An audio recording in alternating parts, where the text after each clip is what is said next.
mga gisagop. Mga 8 na yata ako noon. Sabi niya na adopted kami, na triplets kami, tapos yung boy namatay. Childhood ko, happy siya kasi hindi nila ako tinuring na iba sa family. Mga pinsan ko, meron akong, I don't really remember who, no? But minsan tinutukso nila ako, ay, ampon, parang ganon. Habang palaki na ako ng palaki, doon na ako unti-unti nagtatanong. Gisalikway. Nag-decide siya na ipaampon na rin. So, ang kaibahan nga lang, yung kapatid ko na paampon ko sa ka-relatives po namin. At unlike po ako, naampon po ako ng ibang tao. Gibiyaan. Nung mawala siya, kinwestiyon ko yung Lord noon. Sabi ko, bakit mo inalis yung taong nagmahal sa akin? Ilang mga sugilanon, mahibaw ana. Dinhilang sa kausaban.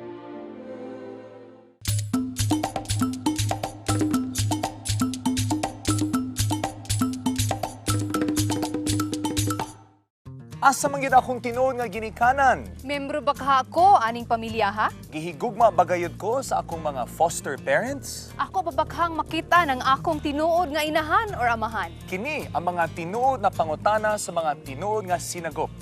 If you don't know where you belong, who you need to be, and where you came from, we hope today's episode will help you find the truth.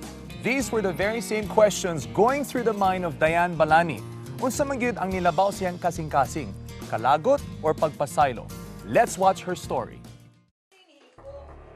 Nung bata pa ako, madalas ko nakikita na yun lagi nag-aaway yung parents ko. May times na talaga yung pag-aaway nila, umahantong sa sakitan. Dahil sa mga nasaksihan sa kanilang tahanan, napuno ng takot ang murang kaisipan ni Diane Balani. Dumating nga yung lasing yung father ko. Ay itatry niya na i-stab mother ko. So doon nakita ko yon at nagkaroon ako ng takot. Tumanim na sa puso ko yon, yung parang sa isip ko, sa puso ko. Ang pangyayaring iyon ang nagtulak sa ina ni Diane na lumayo sa kanilang ama. Kahit pa ang kahulugan nito ay ang malaking pagbabago sa kanilang pamumuhay. Bali, nagtinda na po ng isda yung mother ko at kami na rin po, sumasama na rin po sa kanya. Kami na rin mismo yung bumubuhay sa sarili namin. Ngunit hindi pa rin ito sapat upang matugunan ang pangangailangan ng pamilya. Kaya isang malaking desisyon ang kinailangang gawin ng ina ni Diane. Nag-decide siya na ipaampon na rin. So, ang kaibahan nga lang, yung kapatid ko na paampon ko sa ka-relatives po namin. At unlike po ako, naampon po ako ng ibang tao. Doon ko na po nakita yung hindi po magandang treatment. Na-experience ko nga po yung pananakit sa akin. Na-experience ko na hindi po kumain, kukulong lang po ko. Nakaramdam po ko ng awa sa sarili. Lumaki si Diane na may puot sa puso at laging nangingilag sa mga tao. Andun na po, dala-dala ko na yung galit. So parang naisip ko kasi na walang pagmamahal sa akin. Habang sadlak si Diane sa puot, ang ina naman nakakilala sa Diyos. At nang minsang magkaroon ng reunion ang kanilang pamilya, binahagi ng ina si Kristo kay Diane at sa kapatid nito. Masaya ako na nakita siya.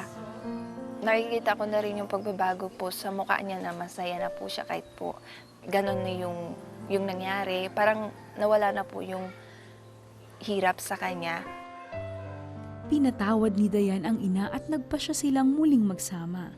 Hindi lang pananabik sa ina ang napawi kay Diane, kundi maging ang malaking kakulangan sa kanyang puso ay kanya nang natagpuan. Nagpapasalamat ako na mahal ako ni Jesus. Hindi na po ako natatakot. Natutunan ko na rin po na magpatawad po dun sa mga tao po na nakasakit sa akin. Ngayon may asawa na si Diane at dahil kay Jesus, ang mapapait na karanasan niya'y nagamit upang mapatatag ang kanyang pagkatao. Mga pinsan ko, meron akong, I don't really remember who, no? But minsan tinutukso nila ako, ay, ampon, parang ganon. Habang palaki na ako ng palaki, doon na ako unti-unti nagtatanong, ang mga revelasyon sa usa ka anhing taga-showbiz nga si Karen Marek at Angi. Mga igala namong Bisaya, narito na ang Kausaban na 700 Club Bisaya. Kita na pong mga Bisaya karon ang bida. Mapapanood tuwing Sabado sa Cebu, Dumaguete, Iloilo, Bacolod, Davao, Tagum,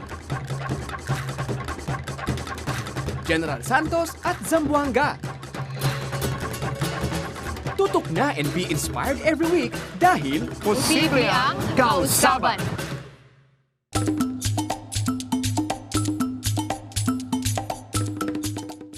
Ang atong girespeto nga TV host na si Peter Kairos together with Miss Camila Kim will do us the honor of interviewing a former celebrity who happens to be adopted herself.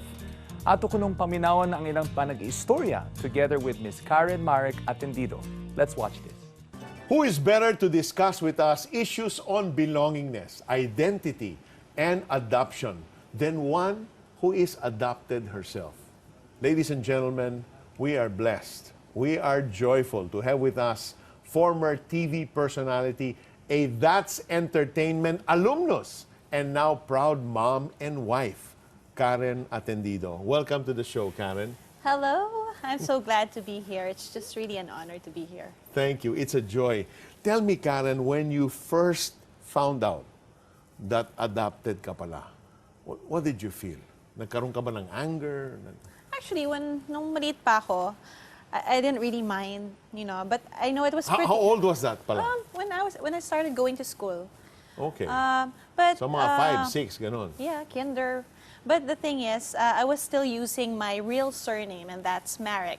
I wasn't legally adopted. So somehow, there was a confusion there na bakit kaya Marek yung Pangalan mo. pilido ko? Oo.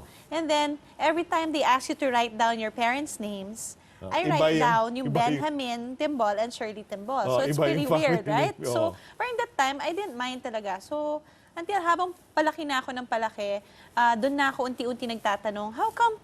Well, yeah, I don't think they're my parents because obviously I don't look like them. Okay. No?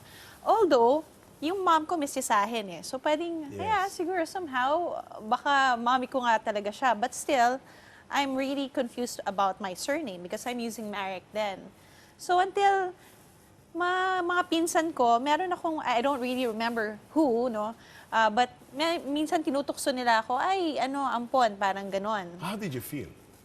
Actually, I was hurt talaga at that time. But, parang I really didn't mind that time. So, parang later on, habang lumalaki na nga ako, teenager na ako, especially when I entered show business, that's a time na medyo ginagawa na ng paraan ng adoptive parents ko na maging Timbol na rin yung surname ko. They para actually... maging legal na. Oo, maging legal siya na Timbol. By Actually, hindi court, pa... we call that court adoption. Yeah, but still, it wasn't talaga by court pa rin. But somehow, dumating din kami sa point na parang ginagawa namin ng paraan na, kunwari, ID ko sa school, papalitan ko ng Catherine Timbol. Oo. Pero Catherine Marek pa rin ako sa school because when I was in show business, parang ayaw din naman nila i-open up ko Yeah. sa tao na I was adopted. Okay. Now tell me something. Growing up, did you rebel? Did this really affect you? Yung knowing that hindi pala sila ang real parents mo? I think that part was siguro when my adoptive parents, especially my mom, was overly strict. No? She was overly protective. So, yun talaga yung nag-trigger sa akin na talagang magrebelde ako. And sometimes I felt na, bakit ba bakit ba kayo ganito sa akin? Siguro nga dahil hindi nyo siguro ako anak. Parang gano'n. So you perceive that to be she not being a loving mom because she was so overly protective of Yes, you. I didn't take it that way. I took it against her. Although she Okay. was telling me that time, no, the reason why I'm doing this is because I love you. But I didn't take it that way because I was thinking at the back of my head na para bang, siguro hindi mo lang kasi ako anak. Kaya parang ganon. What about your identity? Normally, when growing up, when kids need to individuate, nagkakaroon sila ng struggle doon. Lalo na, you're trying to find your own identity. Ang hirap naman to. Do I belong to this family? I don't belong to this family. Where's my real family? Actually, there was a time na every time na nakita ko na Amerikano, kasi I live in Pampanga eh. Oo. So every time na nakita ko Maraming na... Amerikano doon. Every time yung nakita ko ng Amerikano, feeling ko, baka yun ang daddy ko. Parang ganon. So parang, I was really, actually, I So, was... you mean say there was that desire in you to Yes. to know, Yes. look for your real dad. Oo, kasi ano ba itsura ng daddy ko, ano ba itsura ng mommy ko, kasi I have no idea at all. So parang, nandun talaga yung desire. I was pretty excited na to meet them someday. And it had nothing to do with your dissatisfaction or, nothing to do with the way Mommy Timbol and Daddy Timbol took care of you. Not You just, really. yung desire, nandun lang yung talaga yung curiosity desire. ba? Yes, I was really curious, no? Parang, Amerikano yung dad ko, siguro. Oo nga, baka galing siya sa Hollywood, di ba?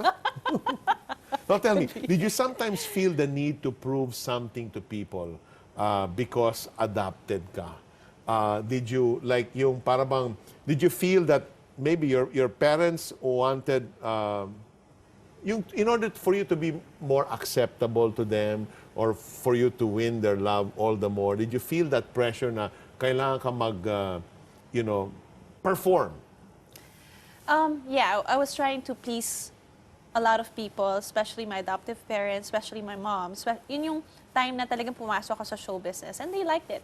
No, doon nila nakita na actually very supportive yung adoptive mom ko na, sige, enroll ka ng voice lessons, mag-aral ka ng ballet lessons, lahat na dance lessons. And she was very supportive about it. And doon ko nakita na I was accepted. Parang, okay, parang I feel love. Parang mas feeling ko tanggap talaga nila akong anak na gano'n. And even sa tao. Was there like a competition inside the home? You know how just normal families, right? Siblings compete with one another. But in your own home, na meron ka pang ibang kapatid o na lalaki o babae? I mean, how many were you at home? Actually, may nakalakihan akong kapatid ko na he was also adopted. Alam din niya, adopted siya. That I'm not sure. Okay. No? Kasi he died when he was 15 and I was 13 then. Okay. So, yung time na yon, although tisoy din siya, feeling ko anak din siya ng Amerikano. Although yun, feeling ko may competition din kami gano'n. Kasi medyo nakikita ko, uy, mukhang favorite to ng mommy ko ha. Ako hindi masyado. Lagi ako yung napapagalitan. Siya, hindi. Siya yung favorite, parang gano'n. Okay, so you felt there was some sort of competition between Yes, the two of somehow, you. yes. Parang to win more the favor of your mom and dad. Yes. Oo, Okay. kasi talagang that time, actually, siya pa yung mas pinapasok sa show business. I remember that time, naghahanap sila ng parang anak ni Redford White. Medyo kawig yata siya kay Redford White, kaya pinapasok nila with this TV show with Vic Soto, Joey De Leon. So, long time ago. So, I think, it was very competitive kaming dalawa. And meeting your husband when your husband was still courting you, nung girlfriend ka pa ng husband mo ngayon si Ariel, no? Was it something that you told him openly? I just want you to know na ganito, this was my past, adopted ako. Was it something you put? I'm just curious Yes. lang. Well, from the time na I started searching for my parents, no, very open na ako actually. So from the time actually nagkaanak ako, kasi I was a single mom when I met Ariel. So that was the time I want my documents to be all legal. Kasi that time, may Catherine Timbol, may Catherine Marek, yung pangalan ko. So when I gave birth, no, yun, ginawa ko ng Marek lahat. Kasi yun naman talaga yung totoo kong pinito. Yes, tama. Yun. So not only that, not only that you're adopted, you had to tell Ariel everything. Yes, Na yes. na single mom ka rin, and then So Actually, sinasabi ko sa So- kanya, well, medyo colorful yung life ko, so ito yung aking when he was story. courting you, so anong reaction niya? Actually, wala namang violent reaction. Well, he accepted it naman. So that's what I love about my husband. He's very, his love is very unconditional. He is. In fact, I didn't have much time with him, but I can just see a tenderness about him, you know.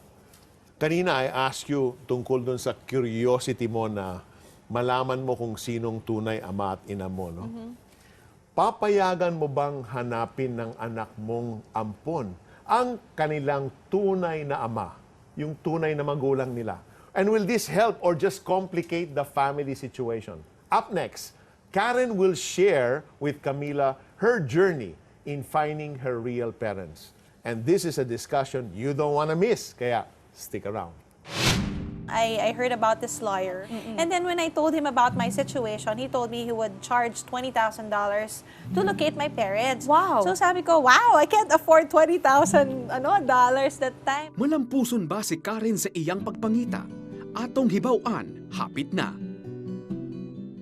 Maayong balita, open na ang among counseling center sa Jensan. Ang atong mga Visayan counselors andam nang moalagad og mga muyo kaninyo. Tawag na sa numero 083-552-1356, 083-552-1358. O mag-text sa among smart number 0947-606-8060, globe number 0915-225-3234, 0923-454-1662. Prayer request man kini o praise report, andam permi maminaw kaninyo. Busa tawag na!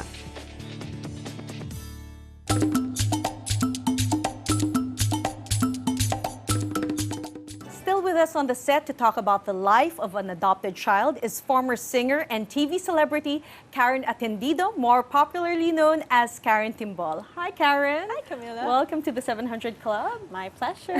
Thanks for inviting me. Okay, and so when did you start desiring to search for your real parents? Well, actually, I would say na when I left home, I was about 20 years old that time. So I was kind of independent already. So You were making money na from being artista, no? That time. that time actually, medyo naglaylo na rin ako sa show business. That was after I gave birth actually. So I was thinking, oh yeah, maybe I can ask for a lawyer to help me out, to locate my biological parents. So, Because your adoptive parents did not know where your biological parents were. and it's kind of, we never talked about it. Parang hiyang-hiya din ako na tanungin sila about it. So, actually, pagdating dun sa issue na yun, we don't really talk about it. Yes. Parang pakiramdaman na lang. So, I just heard that I was born in Angeles City. So, that's the time I asked for my birth certificate. And then from the City Hall, and then I found out pala na, oh, ito pala yung pangalan ng mami at daddy ko. Parang ganon, Martin Marek, and then Lilian, parang ganon. So, and I heard also they got married in the Philippines. So I also asked for a marriage certificate. So I got more details ko. Ano ba yung mga birthdays nila? Ano ba pangalan ng lolo at lolo ko? Yung mga ganon. Ang galing mo naman mag-investigate. You got all these information by yourself. Well, parang may nag-tip din sa akin. I think parang parang they heard about it, something like that. So, so from there, parang I heard about this lawyer. I won't mention the name already. So he's an immigrant lawyer. So I said, maybe this guy can help me out. So nagpunta ako sa kanya. Consultation fee pa lang $200 na. So parang hihimatayin na yata ako sa sobrang mahal. And then when I told him about my situation, he told me he would charge $20,000 to locate my parents. Wow. So sabi ko, wow, I can't afford $20,000 dollars that time. So sabi ko, sige, siguro search lang ako ng search. Actually, sa internet. But that time, I don't remember I have a credit card. So parang hinahanap ko yung name. But if you want further information, you'll have to pay for it yata. Yes, yes. So that time, that was around when I was 20 years old or 21 years old. Or probably 22, mga ganon. Yun yung time na talagang hinanap ko talaga sila ng seryosohan. Pero still, yung parang nawala na naman ako ng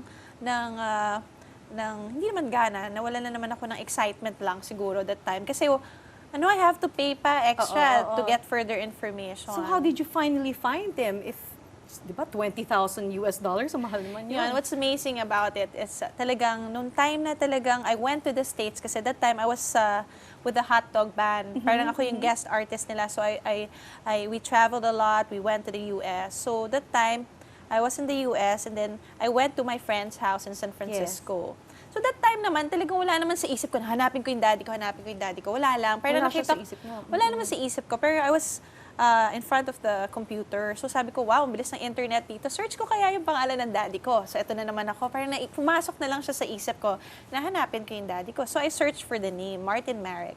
So there were 33 matches nga. Sabi ko, wow, ang dami naman nila. Parang hirap naman nito. So once again, if you need further information, you'd have to pay. So my friend volunteered na, sige, I'll pay for it. Wow. Parang ganon. Okay. And so, yun. So we got more information. At that time, may edge na ako kasi alam ko kung ilang taon na yung daddy ko. Kasi ang daming Yes. Martin Marek. May bata, may matatanda.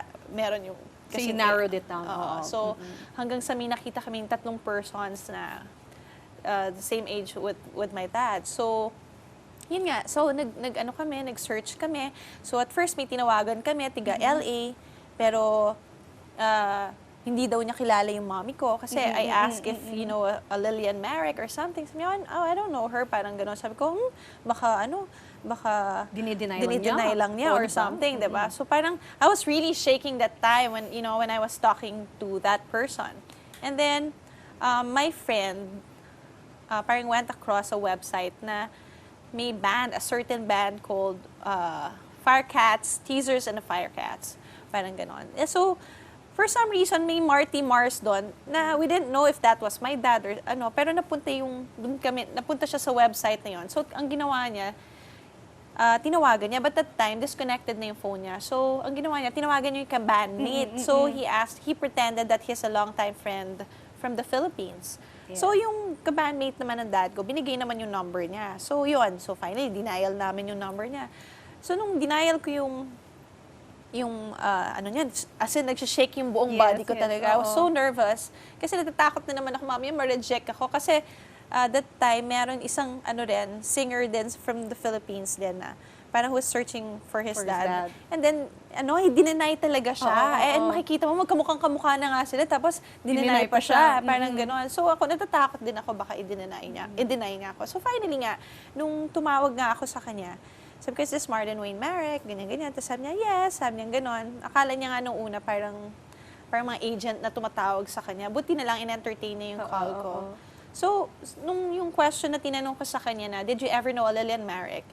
Doon lang talaga, nung sinabi niyang, yes, I was married to her, doon lang talaga ng ting, parang wow, parang, this is it? Unexplainable. Parang sabi niya, yeah, I was married to her. Sabi niya, oh, I'm her daughter. Kasi hindi ko masabi na I'm your daughter. So sabi ko, anak ako ng, parang sinasabi ko sa kanya, anak ako ng Lilian, parang gano'n. Tapos sabi niya, Karen, he was the first one to see it. Yeah, to say my name. Parang gano'n. Sabi ko, Dad? Parang gano'n. So, super, grabe, unexplainable yung feeling that time. And what's amazing about God, talagang, I didn't spend a single centavo. Everything was paid for. Even my airfare, my accommodations. Wow, talaga amazing talaga si God, no? Parang, wow, parang... He made the way. Yeah, He really did it. And you know what's another amazing thing, Karen? Is you were so surprised, and we'd like to call on your dad, Marty Marek, to join us.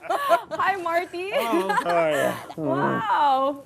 Gosh, I mean, being reunited after 30 Almost years. 30 years. 30 years. But I mean, after the call was 20 years, and then after that actually 30 years. 30 years? That was actually July, and then we met personally September. Wow. You have to explain to me, what went through your mind when somebody called you, do you know Lillian Marek? I'm her daughter. Oh, I had been searching for her, so for me it was an answer, a prayer that was answered for me. I've been looking for her for years to try to find her, and I was looking under her normal name or actual name, and I could never come up with anything. I didn't know that she was Karen Timble at the time. How was that? How did you lose her? How did you lose touch with her? When she came back to the Philippines with her mom, then I lost contact with her mom. So it had been years and years that had gone by that I didn't know where she was at. But all this time, I'd been wanting to get back with her. You never stopped searching. No, I really wanted to see her again. I wanted to know her. What ran through your mind? 30 years and a call out of the blue. You know, this is the daughter of Lillian Marek. What did you feel? It was incredible. I mean, my heart was beating, my legs were shaking. When we were talking, we couldn't answer each other's questions fast enough so that we could ask something else. You know, it was just a wonderful feeling. I remember the first. I don't know if it was the first thing I asked, how he looks physically. But I asked. What you asked on the phone? Parang tinanong ko sa kanya, anong color ng eyes mo? Oh, I have blue eyes. Oh, I only have brown eyes. But how did you feel when he said, you know, this is your father? I mean, when he confirmed that to you, how did you feel at that time? Unexplainable joy talaga. As in talagang, it was really unexplainable. And how did you first meet up after that phone call? I'm sure you both were so excited. Well, she was in San Francisco actually leaving that day. If I could have I would have flown out there to San Francisco to see her, but I heard that, or she told me that she was coming back to play again in Los Angeles. So when she came back out, I met her at the airport. Yes. And it was just an incredible feeling. How was that meeting? Parang siyang movie na slow motion. Talaga parang Nagtatakbo kayo? tapos nag-hug kaming gano'n. It was so I wonderful wish you to see her. videotaped that so we could have shown it as well. Actually, meron. Really? You videotaped that first meeting? I think yes. We have some pictures, Wow. photographs. Okay. And then so what was going through that your mind, finally you found your father. Did you how did God orchestrate all of this? Well, it's really amazing. I mean, his timing is always perfect, no? Siguro probably the time na I was searching for him, probably I wasn't really prepared. Or when I experienced God's love, that's the only time that, I was able to give that love to my parents as well.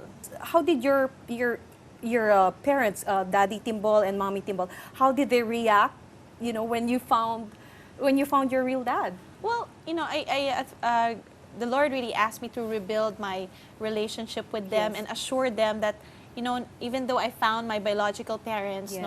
I assured them that I still love them because, somehow, talagang the Lord allowed them to Yes. take care of me. And it wasn't an accident. For me, I don't believe in accidents anymore because I know the Lord has His own reason why He placed me there. Yes. No, and then I'm just really grateful. And as I know, Karen, you also found your mom, right? Your Yes. real mom. And Yes. how was that? How did that happen? Well, I asked my dad actually kung may contact ba siya sa mami ko. Sabi niya, well, I think prior to meeting him, no, he wrote my mom a letter actually asking kung nasan na ba ako. And she wrote back, right? So, So you asked about Karen's mom. Right. But that time, wala talagang alam yung mom kung nasan ako. Basta ang sinigot lang talaga niya sa daddy ko, nasa Philippines lang siya. Parang gano'n. Why didn't your mom know where you were? Didn't she Well- entrust you to the Timbol family? Well, from what my biological mom told me, well, hindi talaga niya pinano na ipa-adopt ako dun sa adoptive parents ko. Because that time, I was, mahirap kasi napunta ka sa States na may kasama kang bata. Di ba parang Yes, ang yes. hirap magtrabaho na may alagaing kang bata. So, iniisip niya na siguro mas mabuti kung when she met my adoptive parents, she was thinking na, these are good people and I think they would be a good provider to me and they could take good care of me. So parang inisip niya nung una na siguro paalaga muna niya ako and then babalikan niya ako. But later on, habang tumatagal, nawawala na yung communication. So, syempre, yung adoptive parents ko, napamahal na ako sa kanila eh. Kumbaga, natatakot din sila dumating sa point na kukunin ulit ako ng mommy ko. So, dumating yung time na sabi ng biological mom ko, dami ko kasi mommy, sabi ng biological mom ko na may nakuha daw yata siyang parang papers regarding my adoption. So parang hindi niya sinayin yun. So kaya siguro I wasn't legally adopted as Yes. Timbol. So parang from the time on, parang nawala na yung communication nila. And actually, both of them remarried. So, may kanya-kanya silang pamilya that time, di ba? Yes. Ayun. That's so wonderful. I mean, 30 years and, God made a way for both of you to be reunited. Is there, last words from you, Marty, to the fathers out there? Well, just don't ever give up. If it's something that you really want and it's in your heart, just keep looking, just keep going for it because it's very worthwhile in the long run. I feel so blessed to have her back in my life again. I would never give her up again. Thank you so much, Karen, and thank you so much, Marty, for opening your lives and guesting here on the show.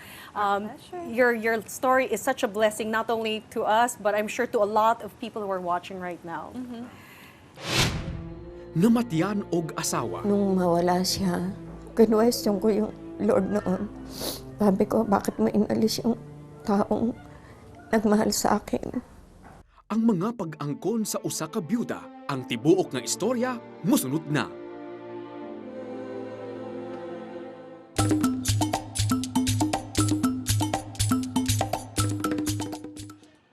Kalinga at pagmamahal, mga katagang madalas hanap-hanapin ni Fe, subalit hindi niya naramdaman ang tunay na kahulugan. 2 buwan pa lang matapos isilang si Fe nang pumanaw ang kanyang ina at kasabay nito ang paglisan sa kanya ng amang sundalo. Wala ako alam sa aking background. Naging loner ako. Punong-puno ako ng lungkot. Lagi ako nag-iisa. Inalagaan si Fe ng kanyang lola.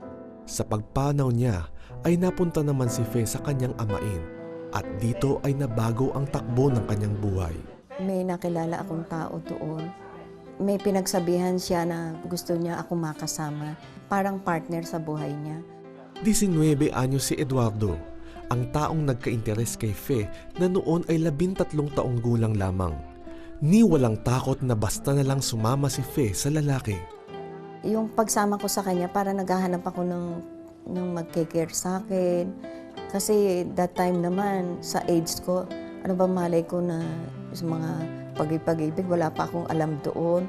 Ang gusto ko lang makaalis na sobra na yung parang depression ko sa pag-iisa ko. At ikinasal si Fe sa edad na 13 taong gulang kay Eduardo. Bagamat bata, iginalang at minahal si Fe ng asawa. Naging napakaganda ng kanilang pagsasama. Ilang taon, paggising ko sa umaga, lagi niya sinasabi, mahal kita. Pag nagigising siya ng umaga, eto na, 5:00 pa lang, nakatimpla na siya ng kape. Ginigising niya ako. Sabi niya, darling, inom ka ng kape. Lahat ng opportunity na kaya niya ipakita sa akin para ipadama niya yung pagmamahal niya, ginagawa niya. Sinong lalaki ang makakagawa ng ginagawa niya? Sa paglipas ng maraming taon, lalong pinagtibay ang pag-iibigan ni Fe at Eduardo. Nabuhay ako na walang magulang. Lagi akong naghahanap ng pagmamahal. Yun ang pinaramdam niya sa akin. Pinagpala rin sila ng negosyo na lalo pang nagpatamis sa kanilang pagsasama. Nung time na yon na kailangan namin ng financial capital, may mga taong malapit sa amin, mga kaibigan, na tinulungan kaming makapag-start. Merong mga sangay ng gobyerno na nangangailangan ng produkto namin na nagkataon na kami ang gumagawa, kanya kami nakapag-supply sa kanila. Subalit ang kaligayahan at kasaganaang tinatamasa ni Fe sa piling ng asawa sa loob ng 39 na taon ay biglang gumuho. Inatake sa puso si Eduardo at sa isang iglap ay pumanaw. Nung mawala siya, pakiramdam ko sa sarili ko, parang betrayal ba? Kaya yung pagkawala niya, kinwestiyon ko yung Lord noon. Sabi ko, bakit mo inalis yung taong nagmahal sa akin?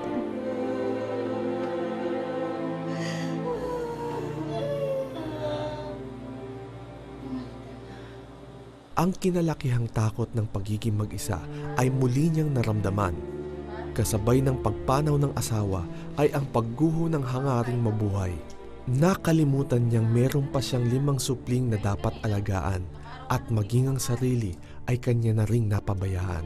Sobrang lungkot ko, hindi ako naliligo, hindi ako kumakain, hindi ako lumalabas ng kwarto, ayokong makipag-usap kahit kanino. Sa paglipas ng panahon, naramdaman ni Fe ang walang sawang pag-agapay sa kanya ng mga tao sa kanyang paligid. Dahil dito, isang mataimtim na pakikipag-usap sa Diyos ang muling nagpabangon sa matagal niyang pagkakalugmok. Nakipag-bargain ako sa Diyos na, Lord, tulungan mo ako na makamove on.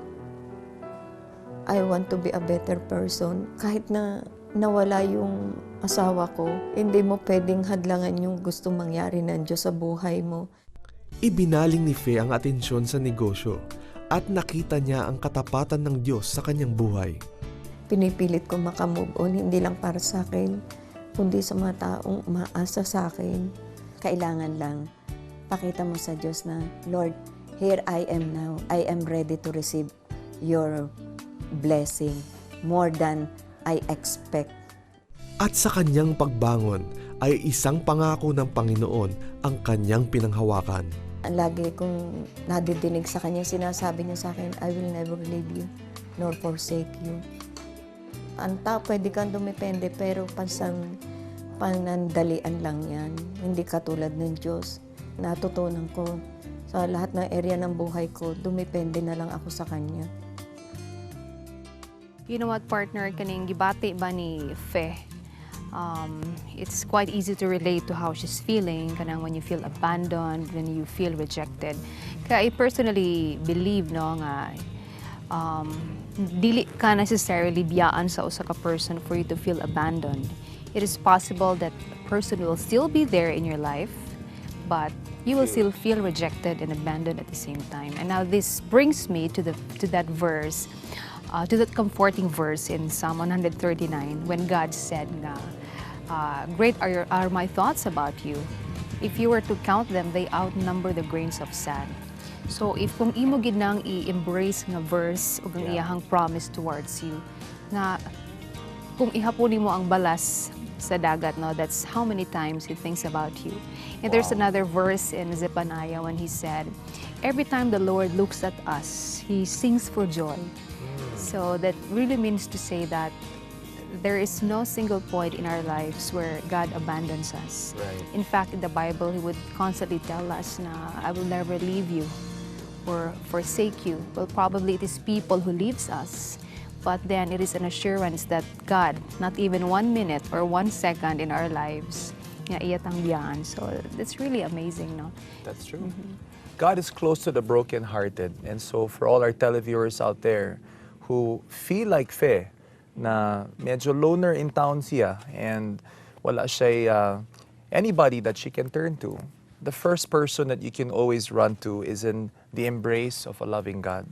So kung naamo din na nang inhan lang yun mo kanang embrace sa ato ang Ginoo, only our God can give you that particular comfort. Ivy and I would like to pray for you in the hopes that the God of comfort will come upon your lives.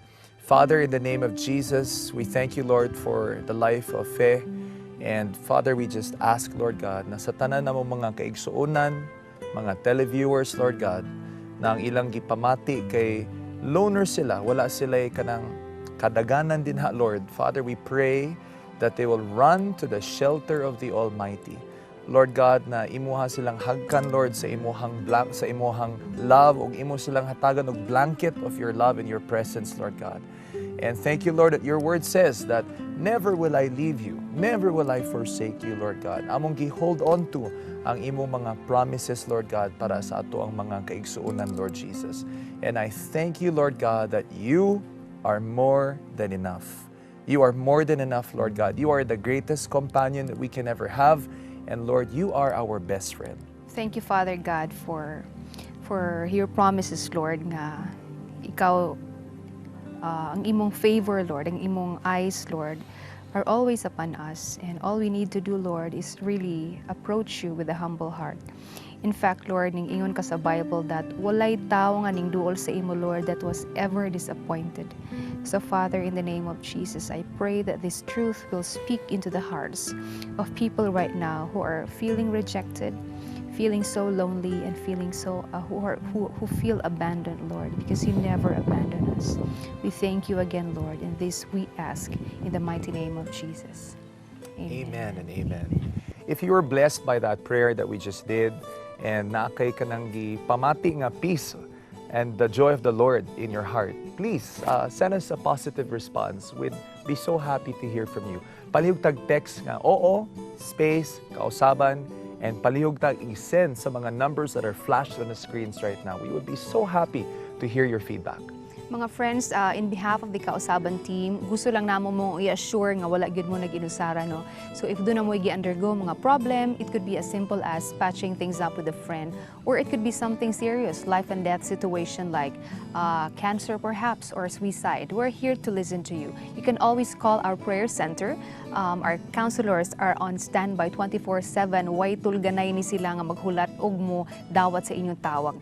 Call 1-800-1-888-8700 for our toll-free number. And if you want to send us an email, please do so. You can email us at info@cbnasia.org. And more of Kausaban. We'll be right back after this break. Kung nidungan kamo sa among pag-ampo ug inyong gidawat si Jesus na Ginoo ug manunubos sa inyong kinabuhi, balitai kami. Mag-text oo space kausaban ug isend sa among smart number 0947-606-8060. Globe number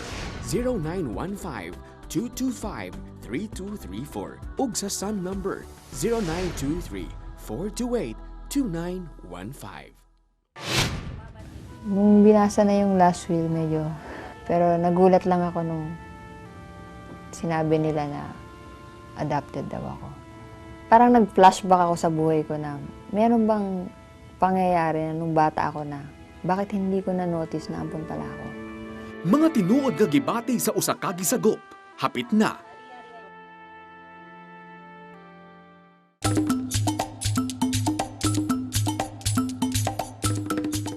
Ang prayer ko noon, sabi ko, Lord, kahit hindi na nila ako kilalaning anak, at least makita ko lang kung ano yung tsura ng nanay ko, ng tatay ko. Bunso si Aisan sa kinagis ng pamilya. Nag-iisang babae sa 3 magkakapatid. Bagamat maayos ang naging pamumuhay at puno ng pagmamahal mula sa kinagis ng ina, ang kawalan ng isang ama ay naging malaking hadlang upang siya ay lubusang lumigaya. Nung bata ako, nagtanong ako sabi ko, bakit wala akong tatay? Ang minulat sa amin is, bata pa ako, namatay na. One Christmas noon, naglalakad ako sa mall. Nagulat na lang ako, basa ng luha yung t-shirt ko. Hindi ko na malaya, umiyak pala ako. So kaya yung pag may nakikita akong parang happy family, parang sana kami rin. Pero wala, hindi naman po pwede. So kaya yun, mas nasanay ako nung nasa ibang bahay ako, ibang tao. Natutuwa ako pag may nakikita akong masayang family. Kasi yun yung kulang Sports, gimmick at telebisyon ang naging paraan ni Aisan upang mapunuan ang kanyang nangungulilang puso. May nakilala ako, isa sa naging talent ng CBN. Sabi niya sa akin, Ate Aisan, gusto mong umati ng hot rock? Tapos sabi ko, ano yung hot rock? Tapos yung binanggit niya yung hot rock, parang for me, cool yung dating parang youth, pangkabataan. Na-curious ako. Sabi ko, sige. Nakadalawang attend ako, 2 consecutive weeks. After that, nagkaroon ng camp. During the camp, I accepted the Lord. Tapos doon na rin ako na-baptize. Nagpatuloy si Aisan sa takbo ng buhay. Maganda na sana ang takbo ng buhay ni Aisan. Subalit, singbilis din ang nangyaring pagtigil nito. Nung na-stroke si nanay, nag-stop lahat yung mga personal na ginagawa ko. Naging hamon sa buhay ni Aisan ang pagkakaroon ng sakit ng kanyang kinagis ng ina.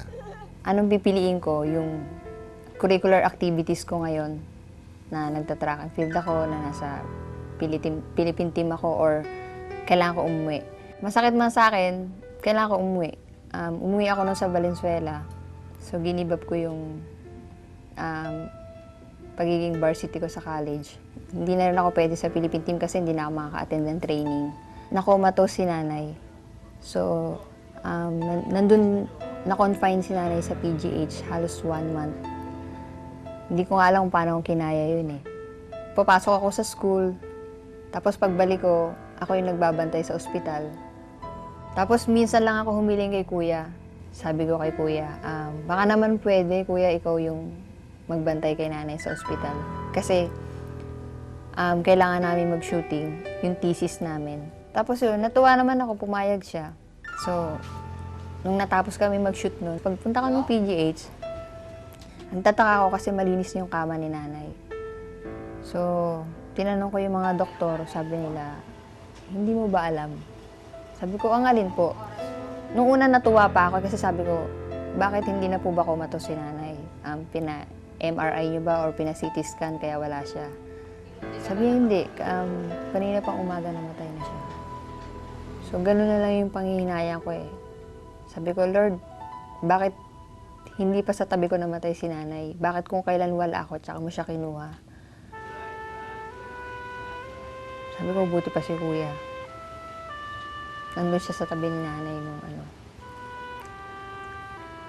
So that time, I'm thankful kasi nasa CBN Asia pa ako noon. Hindi pa tapos yung practicum ko. So parang nakahanap ako ng comfort zone na merong magga-guide sa akin. September namatay si nanay eh. So yung graduation ko ng bandang March, hindi ko kinayang umattend. Kasi parang for me, yung graduation, yung pag-akit sa entablado, para sa magulang yun eh. So after my graduation, tsaka sila nagpatawag para magbasa ng last will.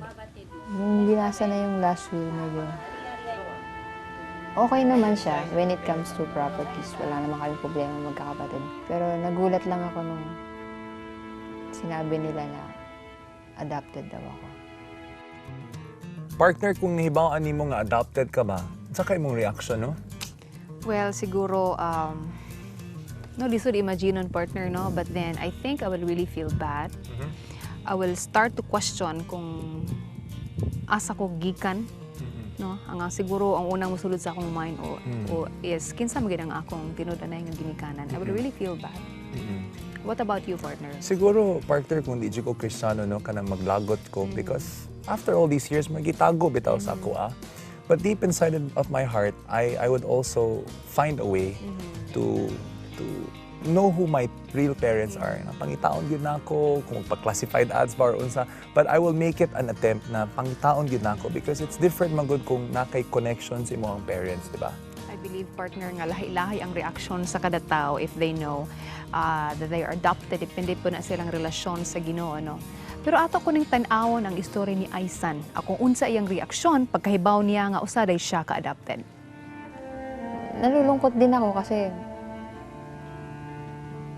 ampun pala ako, parang sino kaya yung mga magulang ko? Gusto ko silang sumbatan na kasi nalaman ko na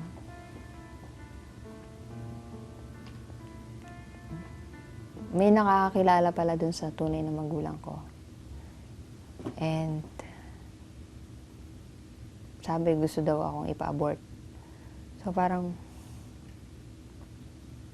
buti na lang daw ako pina-abort. Ang hirap pala nung gano'n na malaman mo na ampun ka. Na never, tapos never mo pang naranasan magkaroon ng father. Parang nanggaling ka sa wala. Ano kayang itsura ng nanay ko, ng tatay ko. Nag-hopes din ako na sana makita ko sila. During the second camp na umattend ako, I was praying eh. Birthday ko noon eh.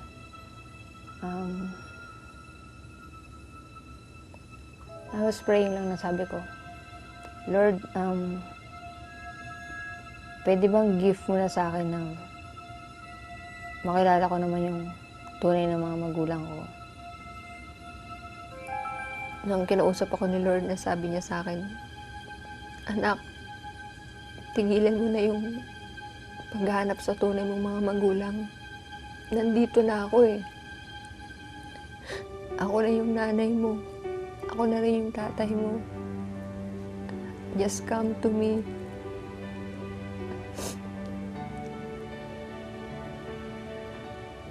Kasi ang nakita ko nun, may kalong-kalong siya na baby. Tapos nakaupo siya sa throne. Nakasuot siya nung parang damit ng hari. No? Tapos yung face niya, wala kang makikita. Masyadong maliwanag. So after nung incident na yun, nung camp na yun, doon lang ako nagkaroon ng talagang total peace na masasabi ko na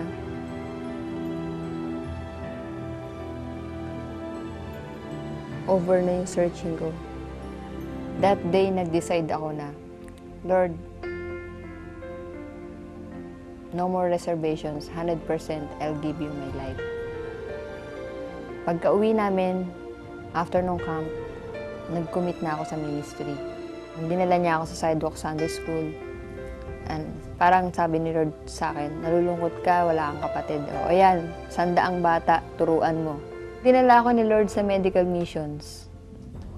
it's a big deal siya sa akin eh. Kasi parang may na-overcome na naman ako. Nung namatay si nanay, sinumpa ako na yung mga ospital. Parang for me, ayoko nang makita yung mga ospital. Pero, dinala ako ni Lord sa medical missions. Kahit ngayon na Kristiyano na ako, dumarating yung time kung minsan, nalulungkot pa rin ako, hinahanap ko siya. And, buti na lang, buti na lang meron akong small groups. We have cell groups in church, which is napakalaking tulong kasi na-express mo yung sarili mo. I belong to Christ. Alam ko, the Lord create me for a purpose. Hindi mo kailangan maunawaan lahat ng bagay kung bakit nangyari. Ang kailangan mo lang is to follow kung ano yung gusto niya pong mangyari sa buhay mo. Ang magulang ko pala si Lord. Siya na yung nanay ko, siya yung tatay ko. Wala na akong hanapin pang iba. Kaluhang nga lahi og inahan. Mga 8 na yata ako noon. Sabi niya na adopted kami. Na triplets kami, tapos yung boy namatay. Childhood ko, happy siya kasi hindi nila ako tinuring na iba sa family. Ang talagsaong istorya ni Ana og Charina. Musunod na.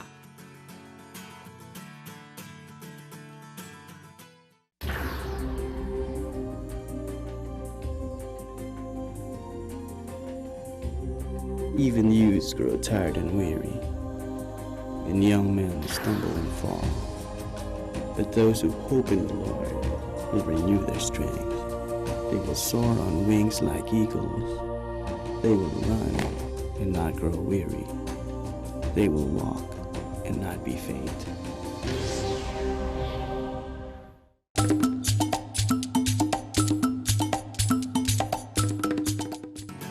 Kambal na magkaibang ina. Mga 8 na yata ako noon. Sabi niya na adopted kami. Na triplets kami, tapos yung boy namatay. Tapos natanggap ko naman yun kasi na-feel ko yung love niya. So walang kulang. Childhood ko, happy siya kasi hindi nila ako tinuring na iba sa family. Sanggol pa nung pinaampon ng tunay na ina sa isang street children ministry, sina Ana at Charina. May 10 kapatid ang kambal, kaya di na kinaya ng ina na buhayin pa ang 2 sanggol. Hindi man kilala ng kambal ang kanilang tunay na ina, buong pasalamat pa rin sila sa nangyaring pag-aampon. Siguro sa part ng biological mother namin, gusto lang niya na kung ano yung good for us. Kung alam naman niyang hindi niya kaya kami, mas okay na dun sa mga kailangan din naman ng anak. Masaya man ang buhay ni Ana at Charina ngayon. Hindi naging madali ang kanilang buhay sa ampunan noon. I was malnourished dati. Tapos, nung kinuha niya ako, as in, payat na payat. Tapos, matik pa ako maupuan dati. Kasi hindi ako nakita. 10 minutes na lang daw po, mamatay na ako. Pag hindi pa daw po ako naalagaan. Si Doc Kim Pascual ang kumupkop kay Ana, habang ang kaibigan niyang si Purifikasyon o mas kilalang Mami Puring na isang retired nurse ang nag-alaga kay Charina. Kanya-kanyang hamon ang hinarap ni na Doc Kim at Mami Puring bilang mga ina sa 2 sakiting sanggol. Pinaliban muna ni Doc Kim ang kanyang medical practice sa loob ng 3 buwan. Si Mami Puring naman ay sariwa pang inaalala ang pagpanaw ng kanyang anak na lalaki. Na-answer din yung prayers ng mother ko. Kasi nawalan siya ng baby nung time na dumating ako eh. So parang naging miracle baby din ako na dumating sa buhay nila. Sa kanilang paglaki, may sari-sarili silang mga pagsubok sa buhay. Ngunit madali itong nalampasan dahil sa mapagbigay at mapagmahal na tahanang kumupkup sa kanila. Tinatanong nila ako kung bakit wala kang dad. Sabi ko, single si mami. At then, when I was growing up, she was in a singing group, Peacemakers. Tapos, ang daming guys doon na para akong anak nila. So, hindi ko masyadong hinanap. Nagkakapikunan pag sa laro. Tapos, nung nalaman nila, ampon, ginagano nila ako. Pero, wala lang sa akin yun. Kasi alam ko sa akin, masaya ako sa pamilya ko. Turing ni Ana at Charina na tunay na kapamilya ang tahanang umampon sa kanila. Lumakas pa ang samahan dahil sa dedikasyon ng mga magulang para sa kanilang mga bagong anak. mami ko po, nung bata pa kami, lagi niya kami nire-read ng stories. Then yung sa dad naman, meron kasi kaming poultry sa bahay. So, pareho kami nagpapakain ng mga chickens. Tapos, tinuturoan niya ako minsan mag-golf, yung plastic golf lang. Nagkaroon ng isang time na bonding kami, tapos sharing ng love life. Bukod sa pagiging mapag-alagang magulang, sina Doc Kim at Mami Puring ay naghihikayat ding mapasama ang kambal sa kanilang mga kawang gawa. Si Ana sa medical mission ng Operation Blessing at si Charina naman sa mga outreaches. Dati, nagahawak lang ako ng patient pag sa dental. Tapos, minsan pinagpupray ko kasi pag bata, ayun, natatakot. There, I learned na kahit prayer, kahit yun lang yung magagawa mo, at least nakakatulong ako sa iba na to ease the pain, to comfort them. Caring sila talaga sa mga tao na kahit yung tipong wala na kami, bibigay pa. Ang tinuturo din sa akin kasi kung wala ka, bibigay mo kasi papalitan din yun ni Lord sa'yo. Kahit ang magkaibang tahanan sina Ana at Charina, inaalam pa rin nila ang kalagayan ng isa't isa. Alam nila na biyaya ang pamilya at kailangang alagaan. One day, tinext niya ako. Tinanong niya ako kung malungkot daw ako. Kasi siya daw malungkot. So, siguro yun yung connection na, kasi medyo malungkot din ako noon. Higit sa pag-aaruga ng kanilang magulang, kinilalang utang na loob ni Ana at Charina ang nakagis ng pagmamahal sa Diyos na buhay. Kung may problem, tapos wala si Mama, syempre kay God lang tatakbo. Mafe-feel mo naman yung presence niya pag may embrace ka niya. Tapos maiyak ka na lang. Siguro dun sa mga kids na orphan na wala din dad, siguro they should just talk to God na parang hindi yung kailangan sobrang religious. Siguro they can talk to God kahit anywhere, anytime. Sinulat ko to nung August 27 sa retreat namin nung college. Salamat at naging parte ako ng pamilya, no? Na kahit di ako tunay na anak, mahal niyo pa rin ako. And kung di binigay ni God kayo sa akin, siguro pakalat-kalat na lang ako sa lansangan. Blessed pa ako kasi kung di sa kanya ako napunta, hindi ganito yung life ko ngayon. Sabi nga nila, you're a blessing if you're adopted because you were chosen. You know what, partner? One of the best things that an adoptive parent could do is to tell the child the truth and at the same time, ipa-feel good sa bata nga tinuod good siya nga anak because it is not really an issue about who the child belongs to, but whether he or she simply belongs. That's true, partner. In fact, parents can actually make mistakes. Pwede man na sila masayop kay wala nila giplano ang ilang mga anak. But God does not make any accidents. So kanang mga batanon karon who feel that way, you are not an accident. God has a plan and a purpose for your life. Dunay giingon partner ba kaning si Amanda Burrs. She's an adoptive parent. Ingon siya nga, if a child is born and raised in a home that is loving and nurturing, where there is complete truth about who we are, you can't give a child any greater place to fly. So it is very important that we'll tell them the truth and provide an atmosphere where the child can really grow.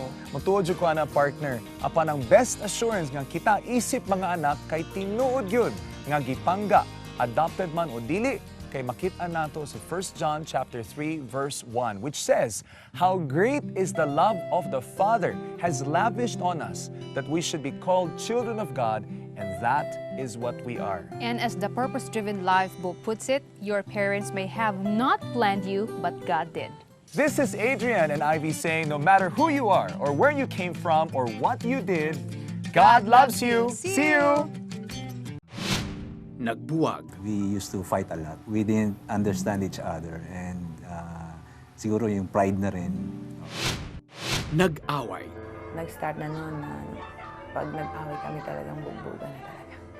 Yung nagsiselos ako, nagsiselos siya. Ako nung pinagsiselos ko, binabalik niya sa akin, lalo na nung pagka dumarating siyang lasing, gano'n. So ang tendency talagang nagbubugbugan kami. Nalagyo. Iniwanan kami ng tatay ko. And ang sakit nun. Apan nag-uli, ilang mga ngilngig nga sugilanon, sunod semana na.